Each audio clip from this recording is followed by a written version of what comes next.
Do you consider yourself a high achiever? Smart, driven, highly successful? I am so excited to have you. My name is Julia Arndt and I'm the host of the Stress Podcast. I will help you develop your stress resilience the same way you've developed your workplace superpowers. Learn peak performance tools to thrive at work and in your personal life. Let's get started. Hi, and welcome back to the Stress Podcast. I'm your host, Julia Arndt, and I am so excited that you're here today. And I'm so excited that you're curious to learn more about the secrets of habit building. Maybe you have come to realize that it is officially the start of the second half of 2023. Yes, 6 months have come and gone, and it is a really good time to check in with yourself. In fact, I have recorded a video on my YouTube channel about a mid-year review, including journaling prompts for you. So if you're curious to dive deeper into that topic, make sure to check out that YouTube video. And I think that you might also wonder at this point in time, well, shucks, I have set all of these different intentions and goals at the beginning of the year, and I'm not quite where I want to be. I really wonder how to finally build the right kind of habits. And that's exactly why I want to share this video with you today. As you know, I have a very rich YouTube channel where I post a video every single week for you, busy professional, that wants to learn about mindful productivity, stress management, and leadership tools. And I really love this video and I wanted to share it with you here on the podcast as well, to give you a little bit of a taste on what kind of videos and what kind of content and help you can actually find on the YouTube channel. Those are all free resources for you to start investing in yourself, to start investing in your life. And I am happy to share this with you. So in today's video, you're going to learn the psychology behind habit building, practical tips to kickstart new habits, and the key to making those habits stick for real this time. So I really hope that you enjoy this video. If you do, I would really appreciate it if you go over to my YouTube channel at Julia Arndt Coaching and you would subscribe to the channel in order to find more resources and new videos when they become available. At the same time, I have a final last little ask for you before we're diving into the podcast today. And the ask is the following.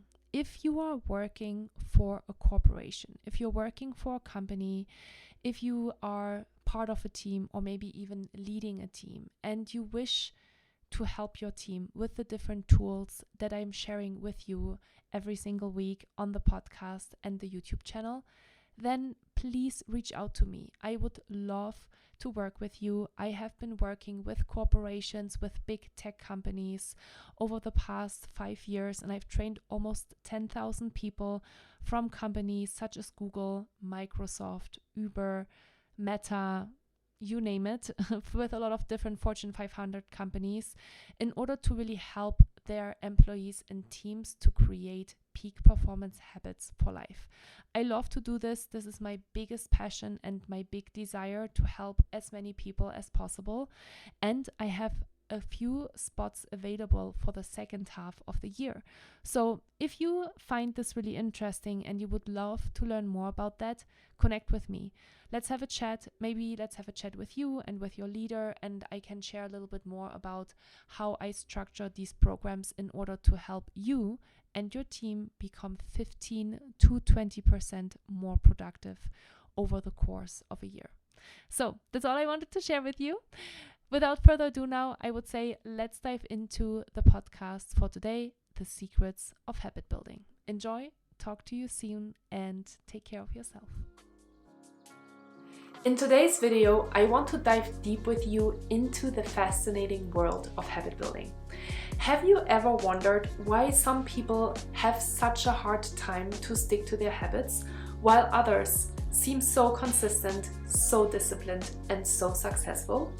Good, because that's exactly what I want to talk with you today in this video about. In this video, I want to share with you a little bit more about the psychology of habit building and what it actually takes to form new habits. I also want to give you practical tips on how to kickstart your habit building process, and I want to reveal the key to making them stick. So I would say, let's get started.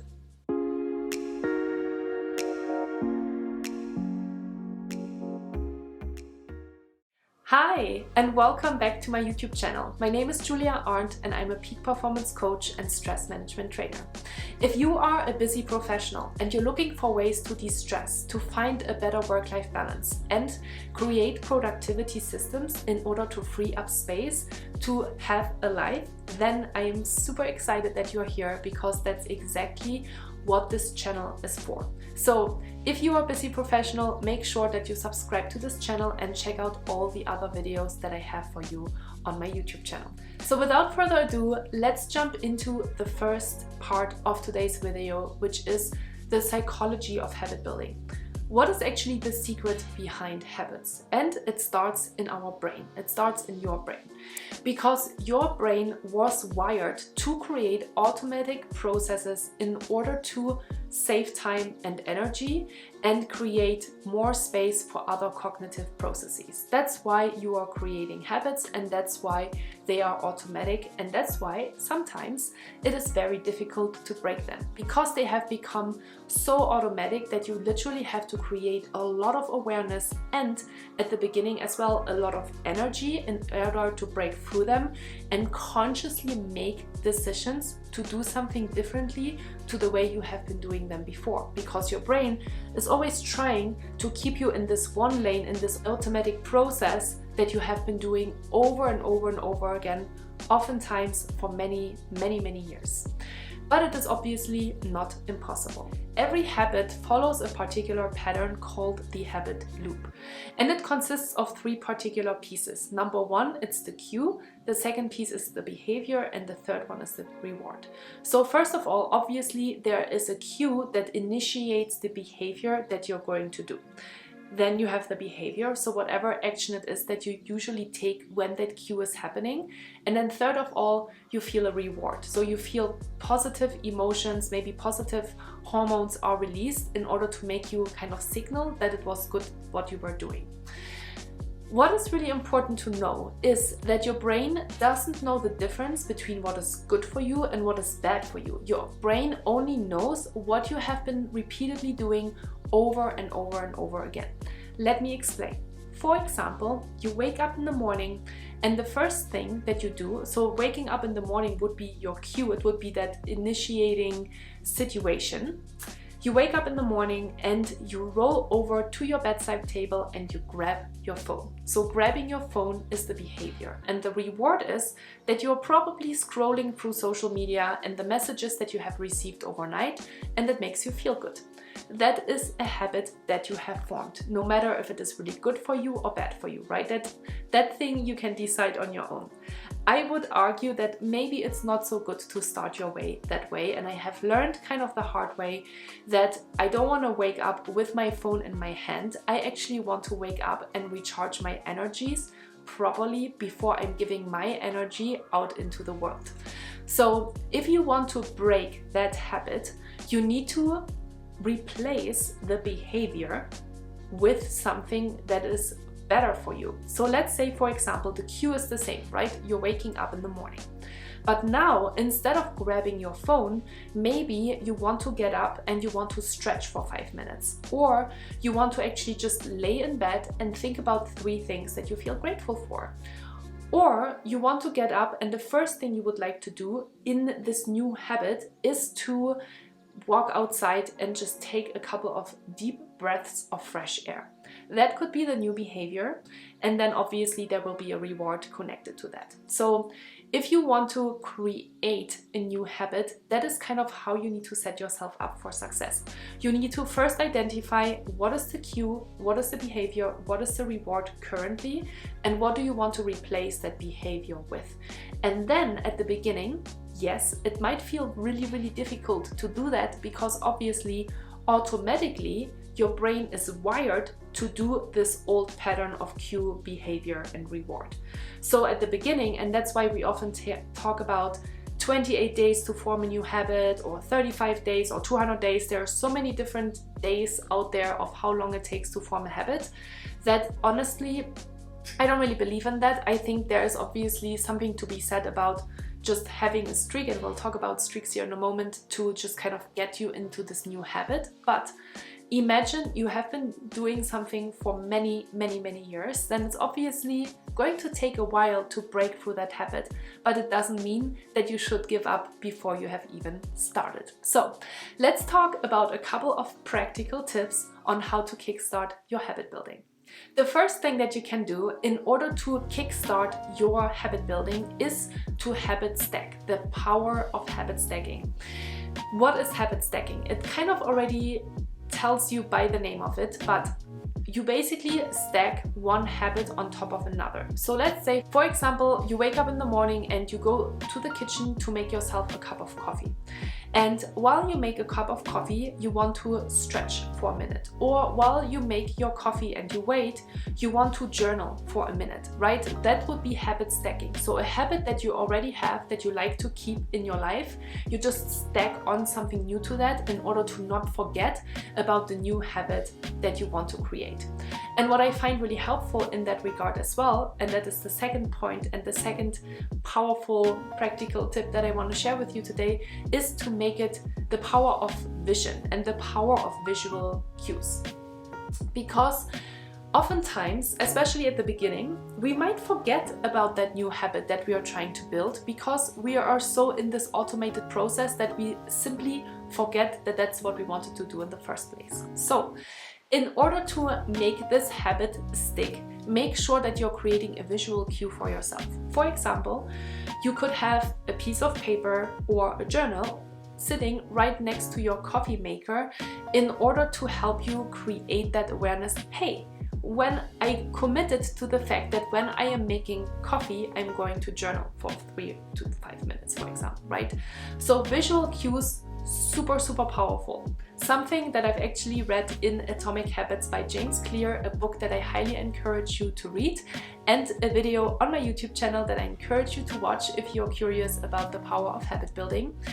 And it's honestly completely changed my life, because now that I'm aware of that visual cue and how important that is, I literally put things in my way that I don't want to forget about, because I know, hey, if I, for example, want to take a new supplement in the morning, and let's be honest, we oftentimes forget to take supplements because they're just standing somewhere where we don't see them and we regularly forget about them.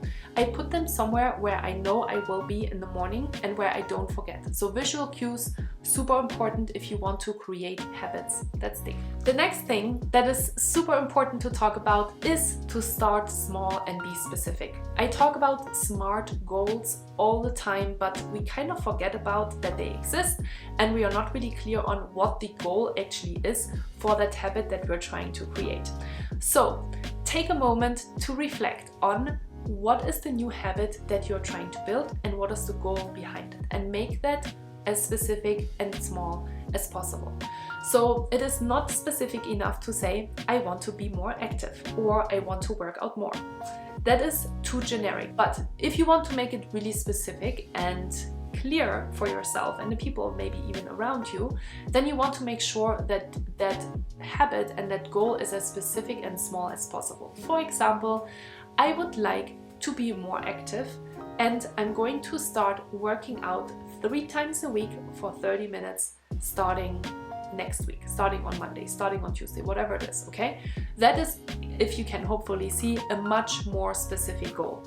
And I cannot tell you how often I have to go through this with my clients, because they say these generic things that I just told you about, and we think that this is good enough in order to get started. But oftentimes it keeps us from being as successful as we actually want to be. So make sure that your goal is specific and small. The next practical tip that I have for you in the habit building process is to track your progress. I find that so powerful and so important to track my progress and to celebrate these little wins along the way, especially at the beginning, because it keeps me motivated and accountable to my own goals.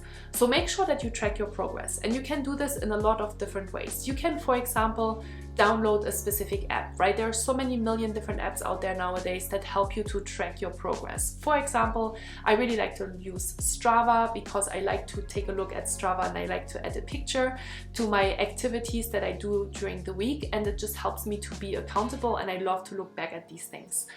Another really easy thing could be to just print out the calendar overview for the particular month that you're in right now. And every time you achieved that goal that you have set for yourself, or that new habit that you're trying to integrate into your life, you just simply check the box for that particular day.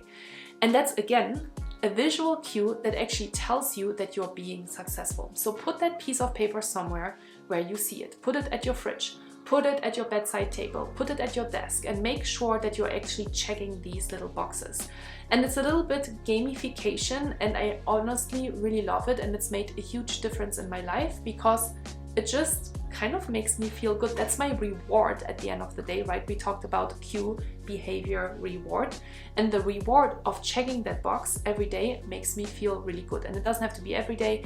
Maybe you just want to do your habit every 2 or 3 days. That's totally okay as well, but track it and celebrate these small wins. Another tip that I love is to utilize the power of streaks. Streaks are ways on where you are streaking a habit that you're trying to create. Let's say, for example, you would like to get into running and you want to create a streak of 30 days, which means that every day you go for a run, no matter if it is half a mile, 2 miles, 3 miles, 4 miles, and so on. This has been something super powerful and helpful in my life, especially when I do it together with a friend, because it just helps you to build that new habit and build that new automated behavior.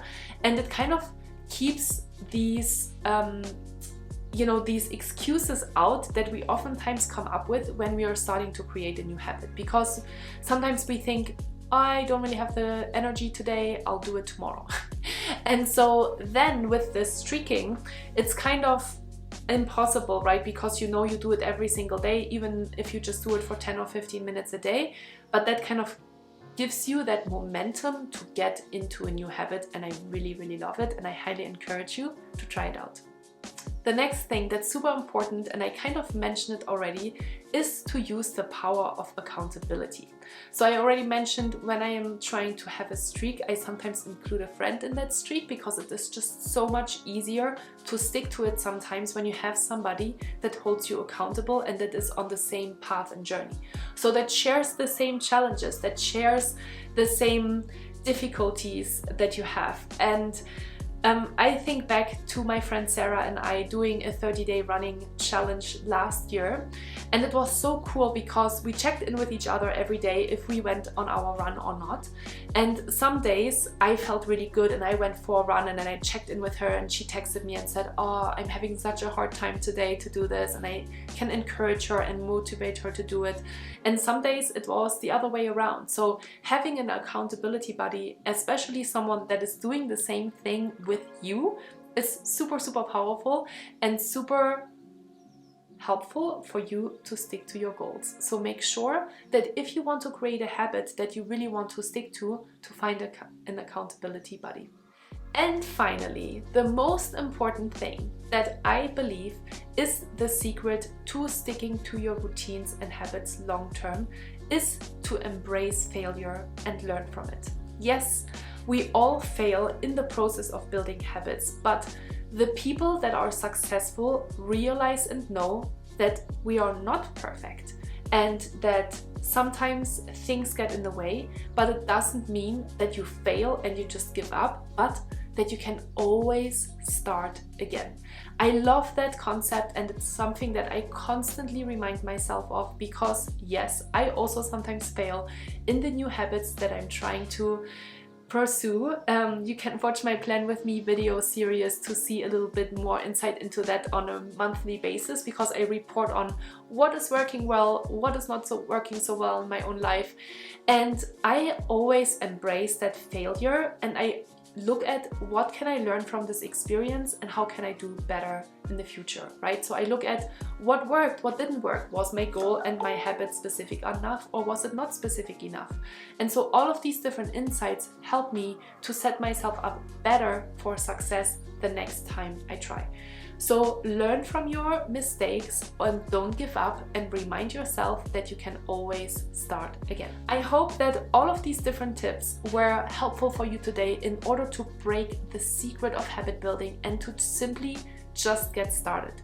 Because the biggest gap in life is between knowing things and actually doing them. So I hope that you get into action, and I hope to hear from you. Leave me a comment down below and let me know what kind of habit it is that you're trying to build. And I really hope to see you in the next video. So until then, take good care of yourself, and I hope to see you soon.